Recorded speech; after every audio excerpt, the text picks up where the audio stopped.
Hello, my name is Dharm Sidhu. This is the final week 6 of field processing videos. I'm creating this series of videos so that we have some kind of a resource, so that we have some template examples of how to identify fear, work through the blocks, processing fears, like why do it? And I'm trained as a naturopathic doctor, but my beliefs do not represent naturopathic medicine. And I'm inspired by Mary and Jesus' work at Divine Truth, but this work, again, does not represent Divine Truth. It's just my ideas of implementing what I'm learning and blocks I experience along the way while I still work through my addictions. And today, I'm challenging my addiction for approval. It's one of my biggest addiction. And we'll see how it goes today as I continue to speak about stuff that will bring a lot of disapproval from people that will be challenged by the information. Hopefully in a good way, because it can create healing opportunities. On the same, I want to start with last week. We went through quite a beautiful process last week. I really enjoyed our session. And Darren had an opportunity to feel about some of his core issues. And we had a conversation after where Darren was sharing his experience. And I had invited him to come and share with the group, because we all saw what happened to Darren, and now we want to know what happened next to Darren. I've had people who watched the recording who were commenting on your experience. So, do you remember? It seems quite a while ago already. Okay. But my experience is that I knew something was building, and then it's somehow, I was quite quiet in the session last week, and then just you kind of made the rounds and asked me what was going on. So I didn't know that was going to happen. And it felt pretty deep. And afterward, I went for a late brunch with someone, and it was like I felt so strong. I felt so clear. Wow. My eyesight felt better, clearer. But there was just this sense of living in a bit of a different world, a cleaner world, a world that felt saner. And so it was a very distinct experience, and certainly one I've felt before, but that sense of clarity that comes after a really good release. Okay. I am not in that same, whatever was released, I'm not in that sense. I mean, I can hardly, okay, I'd have to watch the video again. I've only done that once. Yeah. And it feels gone. It feels done. It does. Something feels done, or at least part of something feels done. Yeah. You can't even remember. No. That's what the sister talking about. You don't even remember after. I could perhaps, if I thought about it for a couple minutes, remember intellectually what it was. But the emotional, it's gone. And since then, and then we had good chat about Tuesday, and new stuff is coming up. It's like, oh, I never thought about that. Like new insights are coming up, and I often see that the new insights percolating. I often see as something that has opened up as a result of having had a good emotional release. Because there's room for truth to enter you now, and that truth becomes your new template for new choices in your life. And because you change now, you're going to change your life. Yes. And there's a very real sense of progress. And then something comes up and you think, oh, I'm still messed up. So, I mean, it doesn't wipe out the sense that there's work to do, but it has created a sense of progress. And how do you feel about self-blame now?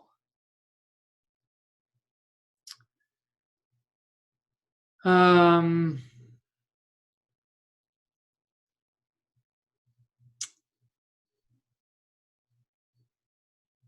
I feel like a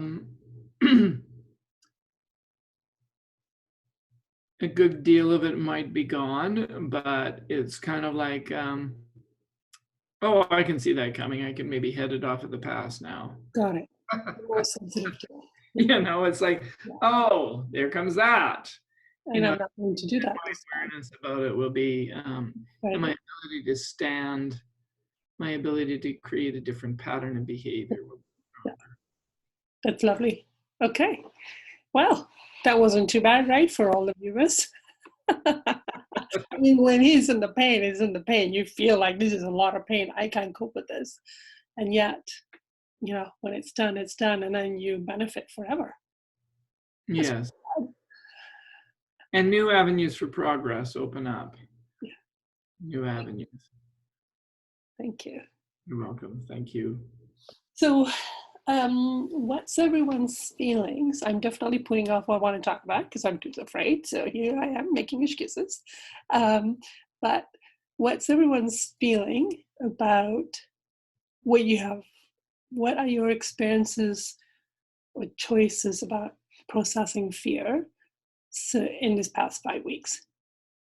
Or now that you've gone through the 5 weeks, moving forward, what have you learned, decided, explore? What do you want to do with it? Who wants to start? I'll start. Okay. I feel like I'm more aware. Okay. It's like really opened up like a presence, I guess. Okay. Where I feel like, you know, I've been asleep for a long time and I've, you know, been in this process of trying to wake up, Yeah. get back to where I used to be. Yeah. And so I feel like it's really just opened everything up. And so I notice when the fears come up and you know, depending on obviously the situation, but trying to dig into it Yeah. and where's that coming from? Whereas before it's just like, you know, and then do whatever I need to do to get it to go away, you know? Yeah. So even if I have to put it to the side because of circumstances in the moment, Yeah. but to do that consciously and then to be able to go back to it, you know? That's amazing. So the choice you're making from what I'm hearing is that I want the truth. I want to understand. I want the truth to show me what's really going on. So, and that's your choice. You're making the choices. Yeah. You've already done some experiment and you already Yeah. had the outcome going, that wasn't too bad. I can do more.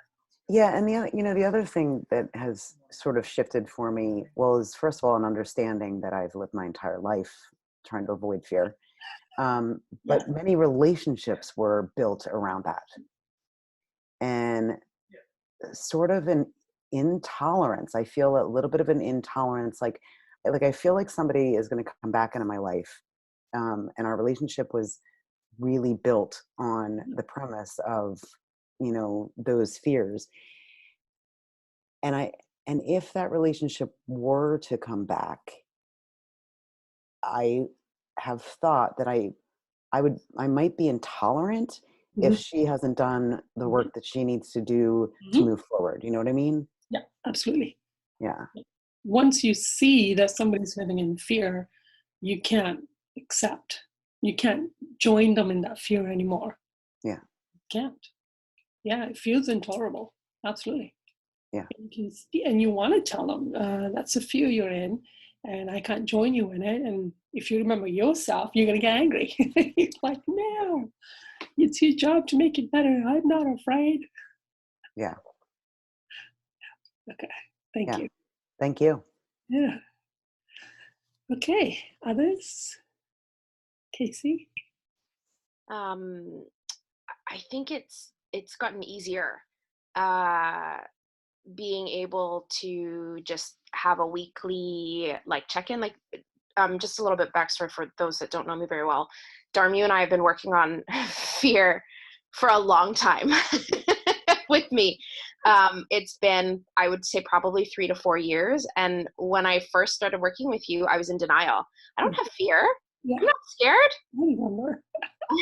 I'm fine. I'm fine. And I was just being very factual, going, "Oh, those are fears." Yeah. And I'm like, oh, that's crazy.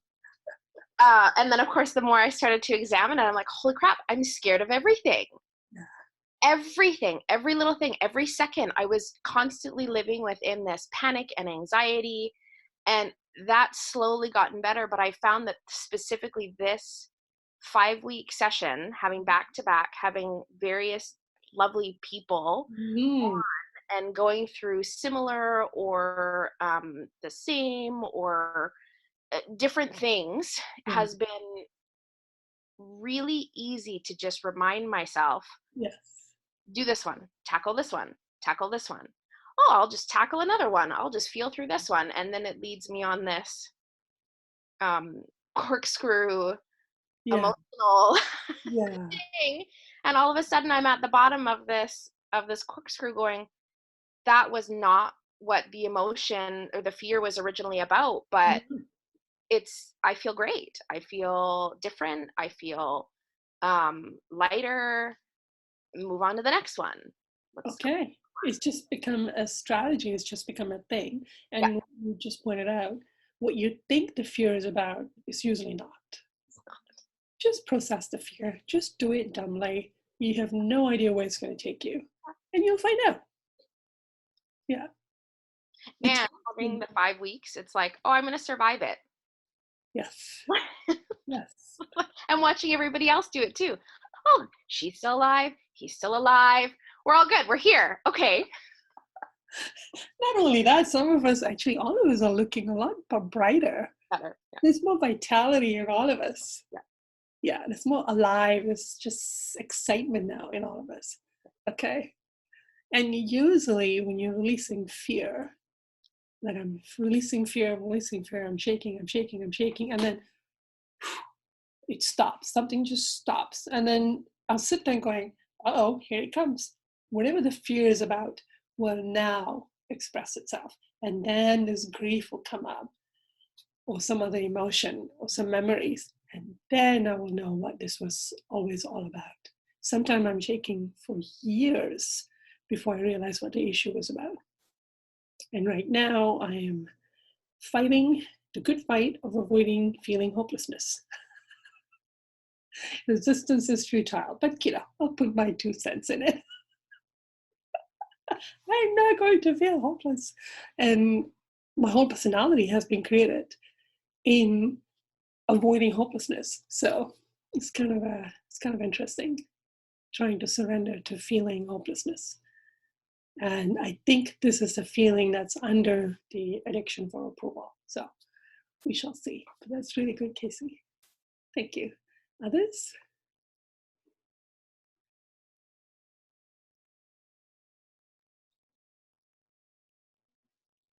Darren. If I had a moment or more to reflect, there'd be a lot to say, but one thing that's standing out very clearly for me is that when we're in fear, we're not seeing the truth about something. You can see it now. And that strikes me on many different levels, because truth is something that I would like. I have an attachment to seeing myself as somebody who likes and wants the truth. And I can see many ways in which my avoidance patterns have tell the opposite story, but on an intentional level, I want the truth. Yeah. So I feel more motivated. Yeah. I feel more motivated now and have a, let's dig into that, because I want to know the truth. Yeah. I don't want to live my life not having seen the truth, not having faced reality directly. So that's something that's echoing through me as a result of this 5 Mm-hmm. And that's definitely, again, a choice, a very deliberate, active choice being made. Choice is very important in this process. And if you strongly desire truth and fear is about lies, then it's a very straight path. You gotta go into your fear, you gotta release it so you can get the truth. And you literally, it's like biologically can't see the truth until the fear is released. It just creates, I don't know how it works, but you really. Well, and if you can't see the truth, then you can't actually face reality effectively. You can't be effective. No. Although I don't, effective is not a juicy, nice word. I mean, it's, you just can't show up. No. You can't show up in a way that is powerful. Yeah. If you are living your life based on fear. And I mean, It's a reality. and it's very clear with very little, it's clear, pretty obvious. It's obvious. I'm getting tangled up. But if we look at the way our world is and all the problems that exist, all based on fear. yes. And so that has struck me. Yep. Now try convincing others of that. So this is where you start to see, I've released my fear, or I'm seeing it. Others haven't, but there's more of them and one of me. And how do you tell them, you're in fear, so you're going to create that? Like, what are you going to do? Well, you model it. It's like for that afternoon after our last week's session, it was like, if I had to put one word to it, it felt like I was living with less fear. I think that was part of the lightness. And there was a strength about that. There was a clarity about that. There was a different resonance, I think, in my communication with the people that I was interacting. Well, what I got from God today was that by processing fear, we find freedom, we find access to healing, and because truth can enter us, truth heals us, and truth gives us courage. Like you said, it's like a substance that can free us and can give us a lot of courage in our lives. So yeah, absolutely. That's what you're pointing to. Thank you. Okay, I would love to hear from others as we go, but I'll continue on. So one of the interesting things I had observed when I first started practicing as a doctor was if I had patients who've had a history of losing a pregnancy, then for some reason they will not do well. There'll be some kind of illness over time, some kind of sickness will grow, some kind of anxiety, some fear, some sadness, depression, something will start to happen. And I would say to them intuitively, I would say, to your body, you did have a child, and now your child is gone. It died. And so you're going to have to allow your body to heal, to grieve that. And I used to always wonder why it felt like it must be a biological thing that to the body, biologically, there was a life. And now it's gone. My baby has died. So I used to wonder about that quite a bit as I helped some patients to, start to recover through it. But in the past 4 or 5 years, what I've come to learn is that actually life, a soul or half a soul, actually does encapsulate the embryo right from conception. And it's been 5 years and I'm still processing the shock of that information. Because to really get into it emotionally, to really understand that basically life had already begun from that point on. And to the soul, to my soul, every end of pregnancy is a death. Someone died. And that's how I need to process my experience. And that's how I need to help my patients start processing their experience, or at least start to prepare. And it's been very, very traumatic and challenging and heartbreaking for me to slowly kind of avoid where I need to go emotionally myself, where I need to feel about what it's like that I have lost two children that way. And some of us parents who are sensitive, we can actually feel our children around us. And I used to believe in reincarnation. I used to believe, oh, they'll just come back. And no, they don't. Once you pass, you are going to live on the other side of the world, on spirit realm. But I'm avoiding my grief about it. And I'm avoiding the terror and the heartbreak I feel about what it's like out in the world, and where we all need to come to terms with what it means for all of us to grieve. The one thing keeping me going is that as I continue to allow myself to grieve and heal, once I work through my terror about it, somehow, in some way, each of us can provide a small sliver of a solution for all of us to come together, because this is something that's going to require all of us, millions of us, to come together and help each other heal and help each other grieve, and then try to come up with how we're going to move forward as a species about this issue, because a lot of children are dying. I mean, you have children dying of diseases, children dying of starvation, which again is the human condition, the parents, the environment, or the richer country on the other side of the world creating the condition. We've got that going on. And then we also have a lot of children dying during pregnancy. And is something that is, I can just feel it right now, the amount of grief coming up in me about it that I need to process. And as I process my own personal emotion about it, then I'll be better able to have compassion for everybody else. In the past, I've been in self-judgment and self-blame about it. I finally released that. And now what I'm feeling is terror about, like Darren said, about accepting the reality about it and let the grief happen. And then hopefully in some way I'll be able to, right now my passion is in helping other parents to be able to process their grief about it and heal themselves. And as we go, maybe be able to be a solution of some kind to others. And when I talked to God about it, I was like, maybe I can help the children who are growing up on the other side in my sleep state. Because when you sleep, you can go out there and do stuff, crazy stuff, good stuff, learning stuff. But what I was told was to help the parents, that we have lost children, but we judge and blame ourselves about it. So we don't let ourselves grieve, but God wants us to heal, even though we feel shitty about it towards ourselves.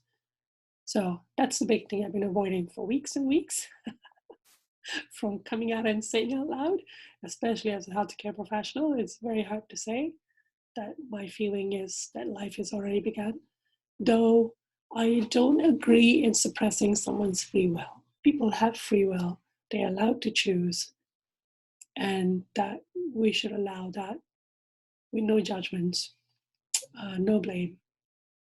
So I'm not taking a side with the way the sides are created right now, because people have free will and we should not be suppressing it. But I feel like it's a big shock, if you are a parent and you pass away and you get to the other side, and then you're shocked to realize that actually all those pregnancies you had, there was a child, someone died, and you haven't had the chance to process. Like, how terrifying will it be for you after? So I feel, even though I'm risking a lot of potential attacks by speaking out, I also want to help parents to at least to think and feel about, I need to prepare myself to work through the healing required about it. So that's where I'm at. And going forward, I do have a desire to create a place in which parents, and I include fathers, because I've met many fathers who've also kind of felt the emotions about their children's passing, even if their partners weren't, to create a place in which we can start to process and heal and work through where we're at about it.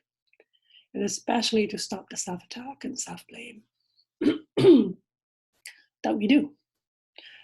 Okay, say my piece.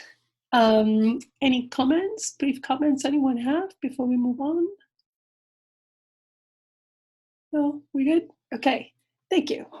So when it comes to fears, processing fears, what I want to remind everyone towards the end of the session is it really helps to name the fear. So when you feel that you become numb, zoned out, you're not, you're in your addictions, this past week, I usually don't like to eat chips. 2 days in a week, I bought bags of chips and just ate them.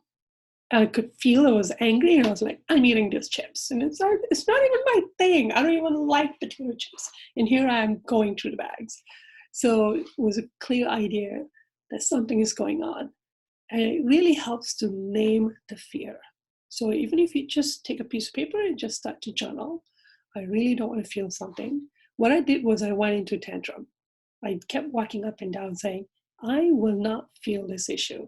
I'd rather be homeless than feel this damn issue. I am not going to feel this. You're not going to make me feel this. And as I said it, it just got angrier and angrier and angrier. Then I started to say, you're a monster, God. You're a monster. And it's like, oh, is that what's going on? And then as I kept then being mad at God about it, then it was suddenly like some kind of a lens came over me. And I go, wait, I can see the pattern I'm really mad about. It's not God. How did I ever think it was God? So now I'm feeling the emotion that of the person I'm really angry at for harming me. And then the fear started to come up. And the fear is that I'm hopeless and there's nothing I can do about it. That's the fear that started to come up.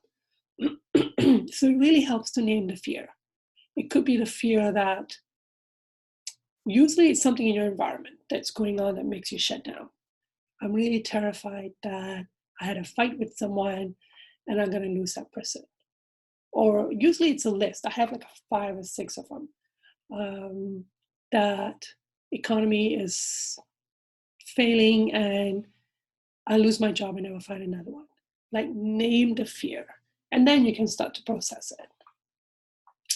Another thing I want to talk about fear is to remember that this is something that's already happened and that fear is what's under the emotional addictions that we have, emotional, physical, spiritual addictions that we have.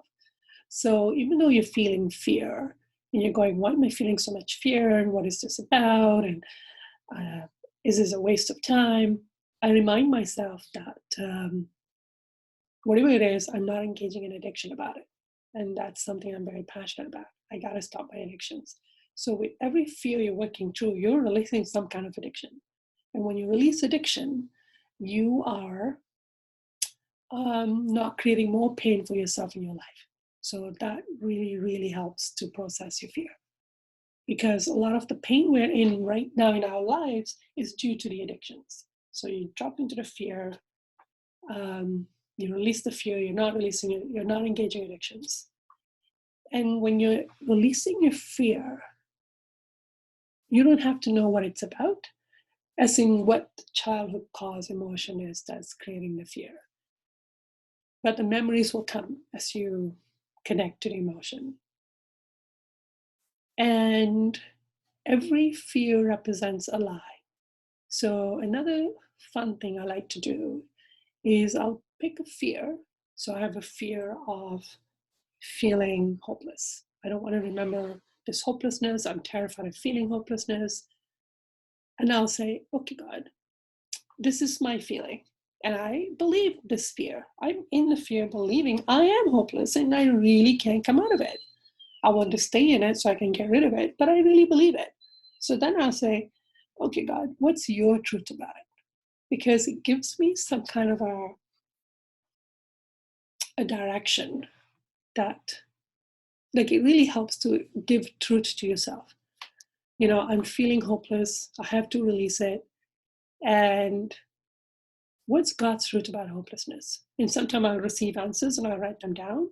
And it already starts to feel like there's an antidote in place that's already challenging the fear. So now I'm more excited about releasing the fear because I want to get to that feeling of truth. So even if you're just giving yourself intellectual truth, it helps to create that kind of like a writing on the wall. This is the truth. This is what I'm feeling. I'll get there. And then when you release the fear emotionally, an emotional truth also enters you. So that really helps to process it. But I find that I'm still very uncomfortable. I've heard of people who passionately feel their fear and they're excited about fear and they love to get rid of it. I'm still not there. I still hate it. It's very uncomfortable. It feels like, oh my God, do I have to do this right now? And yes, I have to do this right now, but oh my God, it's so uncomfortable. And it's probably not the fear, but what it's going to expose. So I'm not afraid of my emotions, but I need to love my emotions. And fear does represent that I'm not loving my emotional self. It does represent that. So that's probably the next block I'm going to have to work through because it's exhausting to always be getting away from my fear. I'll walk into it, I'll get out, I'll walk into it, I'll get out. It's a little exhausting and it takes a long time. So when you find that you're always dragging your heels like that, and I actually have heel pain in my right heel, it may just be worth to stop and go, okay, I am not passionately embracing my fear. What's the block? Release the block. If you find that every time you enter your fear, your judgment just goes way over the top, stop and go, what's this judgment about? I gotta stop this judgment.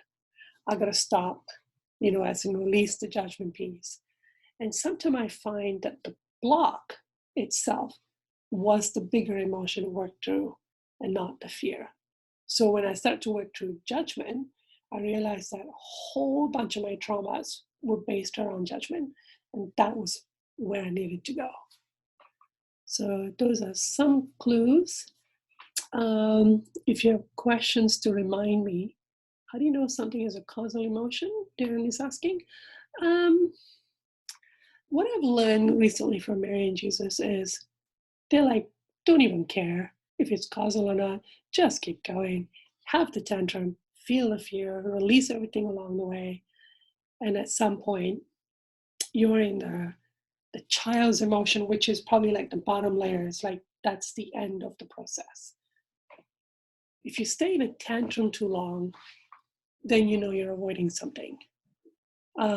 So this past week, what I realized was I have been angry with God for decades now, that God didn't protect me, God didn't save me, God wasn't there for me. Decades of anger. And finally this week I realized that I'm in demand. I'm in addiction. I've been demanding that God protects me and defend me. So I've been in a tantrum this whole time that God didn't do something that I was demanding God to do, when that's not how it works. So that was beautiful to finally go, oh, I'm just in tantrum. No wonder it never ends. I mean, it's good to get the child's tantrum released, but it's like, this will never heal. I am in demand. I'm the one in the wrong here. And it felt so good to realize that. And so then I wrote it out, like, it's not God's job to protect me. It's not God's job to save me. It's not anybody else's either. People were allowed to harm me and they did make that choice and they'll have their consequence. But God's laws are already protecting me as I come into harmony with God. That's where my protection is. It's not God's job to now step in there. God has already created the laws and the system that is already designed to take care of me. So it really helped for me to release the demand and to then come into this feeling, I guess, of hopelessness. And now I found a hopelessness feeling as I release it. I no longer feel angry that God failed me somehow. So that's a clue that if you're still in a tantrum for a long, long, long time, you're the one in addiction that you need to figure out. And then it'll take you to this horrible feeling you don't want to feel. And to me right now, hopelessness, oh, awful, awful, awful, awful. I also did, nowadays I'll take an emotion and I'll actually go into my body. How is the hopelessness affecting my lungs, my liver, my heart? And I got all that information because that increases my motivation to feel. By the time I got to the end of it, I'm thinking, I got to get rid of this feeling. This is just damaging my body. So that's another way for you to increase your desire. So basically, you have this much fear, and your desire to deal with it is too small. You can work on your desire, and I have a lot of desires, so that's a technique for me. Just increase my desire, and I'm going to go into it. Or release your fear so that then the fear is smaller than whatever it is you want to do with your life. A couple of ways of doing it.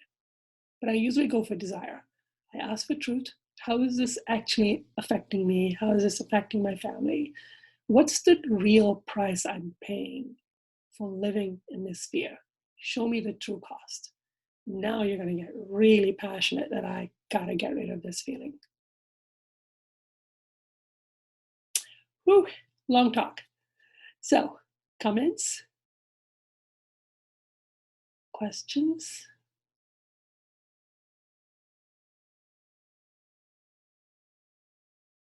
Now that you've felt into some fear, go ahead, Jill. So as you were talking about hopelessness, the thing that came up for me, and I don't know if this is part of the tantrum or where my hopelessness lies, but it came up as trapped. Yes, that's right. So is that, I guess trying to figure out, is that part of the tantrum or is that part of the addiction to not feel hopeless? Well, in God's perfect world, nobody will feel hopeless because children will be treated as equal to adults. Adults are not using children for their own emotional use. Adults are not using children for their addiction. They're not projecting their own anger and blame at small children. So a child will never be actually hopeless. And their children will have learned about the laws and how they can engage law of attraction. So when you feel able to care for yourself and to affect your environment, would you feel hopeless? No. So something had to happen to you to create your hopelessness. So if somebody traps you, what are you going to feel now? Hopeless. Hopeless. Yeah. So being trapped emotionally, physically, psychologically, when someone create that trap, which they do in order to have power over you, okay, they create a situation in which you're now being convinced, and it's for real, that your life depends on the other and you got to do whatever they want and they get to feel powerful over you. When I asked how my hopelessness was created, or helplessness, I was told that my parent wanted to feel power, that my life depends on somebody else. It gives them this feeling of power. Your very life depends on me. That feeling of power was what this parent was going for.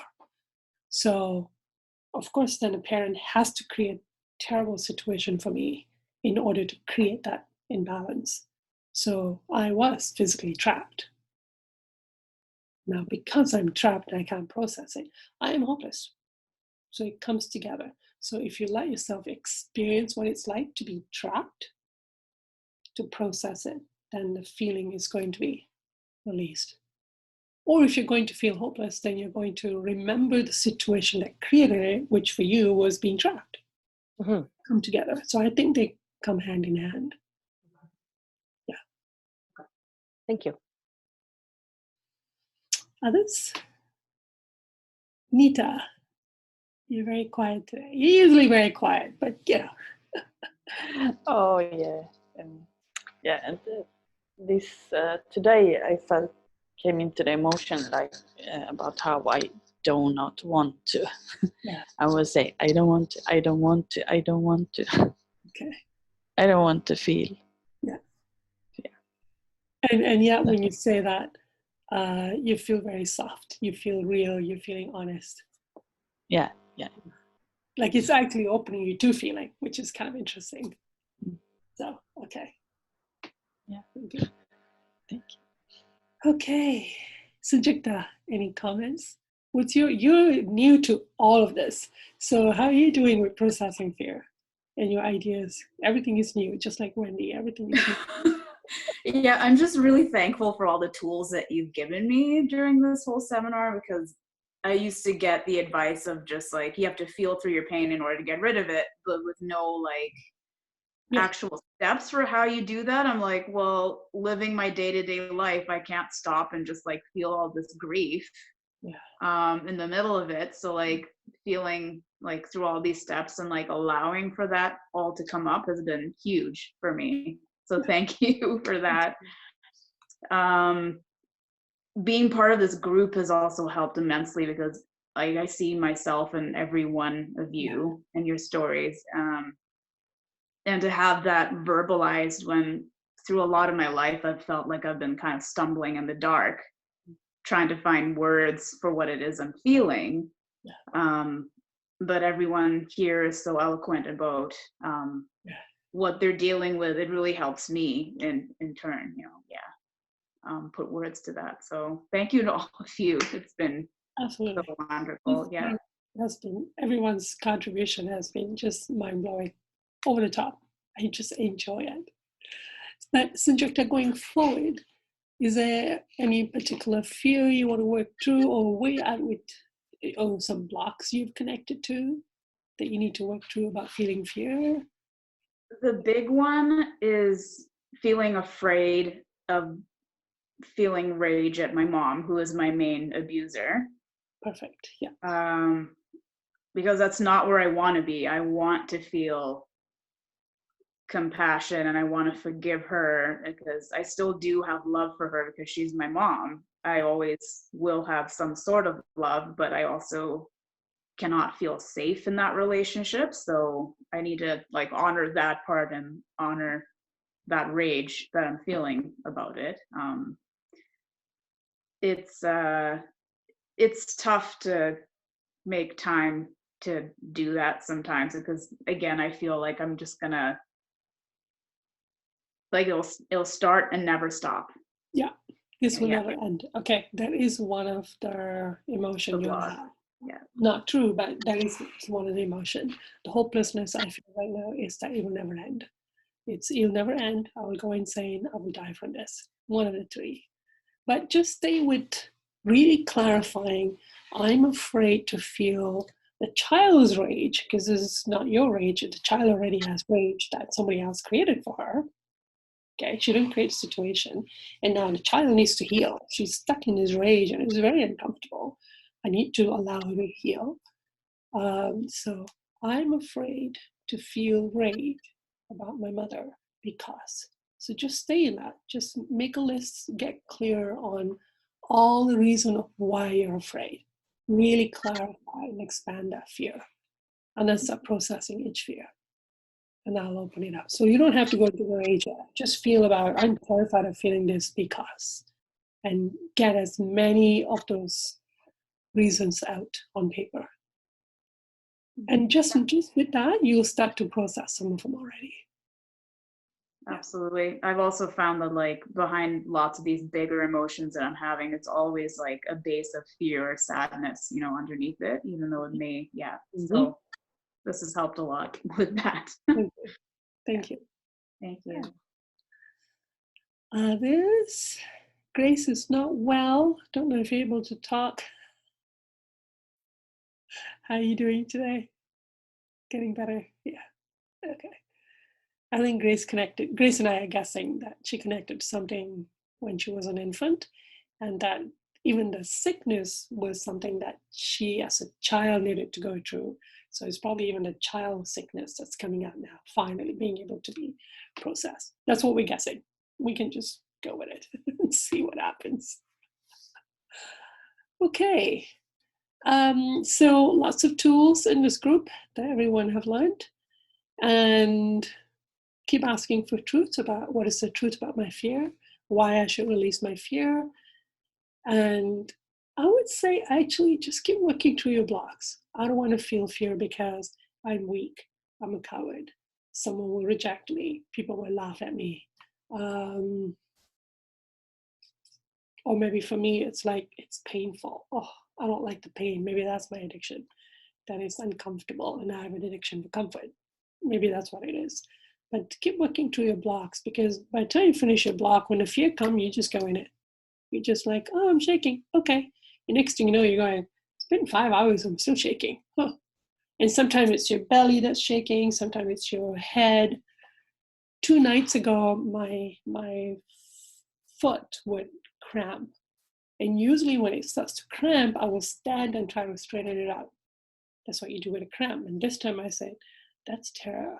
I'm going to let it. And it was so painful. I was physically crying from like, this is painful. And it kept happening on and off for about an hour, and then it's gone. So some kind of terror got released with that. So, and again, yesterday, the fear I felt was physically painful. Like I was like, this is physically hurting. My neck is physically hurting right now from this fear that's coming out. So there are times when you physically feel pain from what's coming out, but then it's fine now. You know, once it's gone, it's gone. So there is pain involved. I had to last week in one of the miscarriages that I haven't processed, because I didn't even emotionally process any of it at that time. I actually started feeling this immense pain in my back that I say, it feels like labor pain. I feel like I'm having back labor. And it was so intense I could barely speak, but my body was processing, physically, finally processing the miscarriage itself, because I didn't even physically remember the process of it. And now my body was able to finish it off on a physical level. And here I am 2 weeks later, speaking about it, being able to speak about, I'm in shock, I'm in fear, and I need to process my shock before I can get into the grief. So you just, all kind of weird things will happen. And, you know, if you're just shaking, you can work, you can get on the bus, you can, you know, unless it's the head thing. When the head is shaking, you're like, oh, I can't be in public. Too many questions. I don't want to be questioned. And that, again, is me avoiding emotion. I don't want to be embarrassed. I don't want people asking questions. I don't want people mocking me. That's me avoiding the emotion. And if I'm not avoiding that, I'll go for it. I'll just, someday, if my head is shaking and shaking. Grace has done that before. She'd be in public and she's like, yeah, okay, what are we going to do? So that's happened. Yeah. And another feedback I'm getting is that the group setting has really helped everyone, from what I'm hearing, especially me. So I would like to create opportunities again and again to have some kind of a group interaction. I'm trying to figure out timing, like the intuition workshop. I'm trying to think of my Australian friends. So now I'm setting it up for Wednesday evening. And then Wendy's like, it's 11 o'clock. And it's like, oh God, right. But if Sunday morning is something that works for everyone, or afternoon for you, Wendy, I'm happy to keep it Sundays, and then maybe set up a different one for Wednesday evenings for like same topic but different times. Maybe that's what I end up doing. What's everyone's feelings about it? And I can always come up with different topics. It's not just going to be meandering. How many of you prefer Sunday mornings? Darren, go ahead.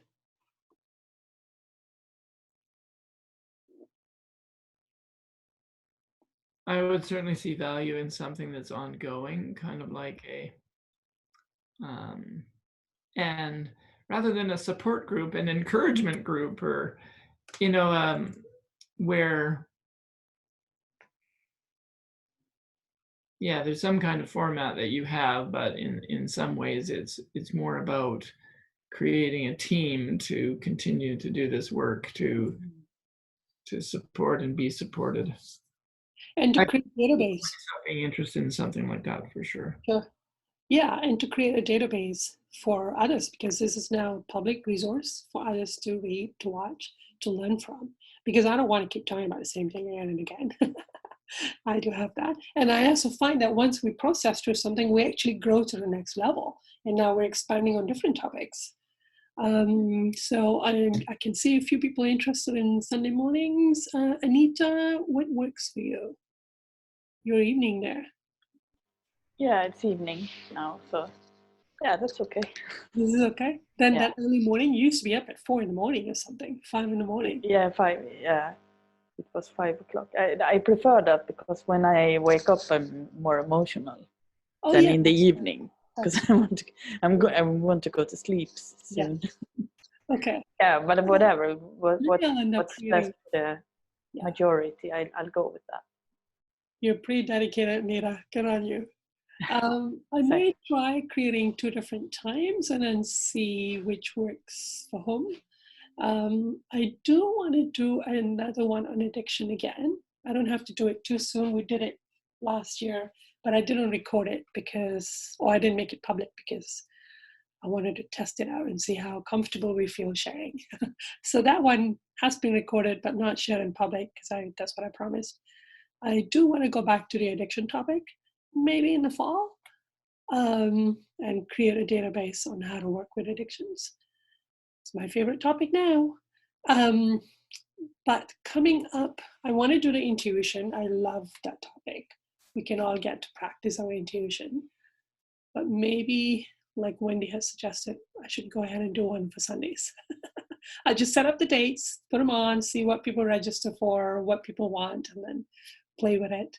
And then after the intuition sets, I don't know if I'm going to record those and how much I want to share it. But after that, I'm thinking of setting one up for anger. Let's work through what anger is about, blocks to feeling anger. Took me 2 years to work through the blocks to feeling anger. And maybe that's something we want to work on next. See how you feel. Or we'll continue with intuition. We'll just see how it goes. But I definitely want a topic so that we are focused and working on something all the time. Any last comments? Jill. I know you mentioned something, and I don't know if you want to make this a topic, but I know you mentioned something before we started recording about having like a parent support, but whatever you want to call it. But yeah. A group yeah. Yeah. We're going to work through that stuff. Yeah, for sure. Okay, good. Thank you. I'll have to feel a lot more fears about it, some more, process more emotions about it. But yeah, I definitely want to offer that and create an opportunity for us all to heal in a non-judgmental way, which is what God is doing with us anyway. So yeah, for sure. I love the setting. I love the groups. I love to teach. I can teach just about anything that you can think of and create a group for it. It's just a matter of how much all of you want to sit here again and again. Once a week sounds right. It creates a discipline. You stay on top of it. Anita? Yeah, one about soulmates.